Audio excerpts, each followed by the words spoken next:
നിങ്ങൾക്കറിയാമോ, യജ്ഞകുണ്ഡത്തിൽ 1000 മന്ത്രങ്ങൾ ചൊല്ലിയാലും അവസാനം സ്വാഹ എന്ന് വിളിച്ചില്ലെങ്കിൽ ആ സമർപ്പണം പൂർണ്ണമാക്കില്ല. എന്താണ് ഈ വാക്കിന് പിന്നിലെ രഹസ്യം?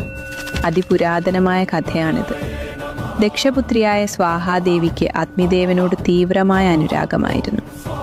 അഗ്നിയുടെ ജ്വാലകൾക്കൊപ്പം താനും ഉണ്ടാകണമെന്ന് ദേവി ആഗ്രഹിച്ചു. സ്വാഹയുടെ നിർമ്മലമായ പ്രണയവും ഭക്തിയും തിരിച്ചറിഞ്ഞ അഗ്നിദേവൻ അവളെ തൻ്റെ നിത്യപത്നിയായി സ്വീകരിച്ചു. അന്നു മുതൽ അഗ്നിദേവന്റെ ജ്വാലകളിലെ ദഹിപ്പിക്കാനുള്ള ശക്തിയായി സ്വാഹാദേവി മാറി. അഗ്നിയുടെ നാവാണ് സ്വാഹ.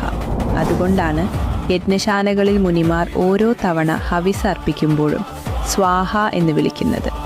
ആ വിളിയുണ്ടായാൽ മാത്രമേ അഗ്നിദേവൻ അത് സ്വീകരിക്കുകയും മറ്റ് ദേവന്മാർക്ക് കൈമാറുകയും ചെയ്യുകയുള്ളൂ. ദേവന്മാർക്ക് ഊർജം പകരാനും പ്രപഞ്ചത്തിൽ മഴയും ഐശ്വര്യവും സമൃദ്ധിയും നിലനിർത്താനുമാണ് ഈ സമർപ്പണങ്ങൾ എന്നാണ് വിശ്വാസം. യജ്ഞശാലയിൽ മുനിമാർ അർപ്പിക്കുന്ന ഹവിസ്സുകൾ ദേവന്മാർക്ക് കൈമാറാനുള്ള അനുമതി പത്രം കൂടിയാണ് സ്വാഹ എന്ന മന്ത്രം. ശ്രദ്ധിക്കുക, സ്വഹ എന്നത് ഗായത്രി മന്ത്രത്തിലെ സ്വർലോകം അർത്ഥമാക്കുന്ന വാക്കുമായി വ്യത്യസ്തമാണ്. എന്നാൽ ഹോമത്തിൽ ഉപയോഗിക്കുന്നത് സ്വാഹ ആണ്.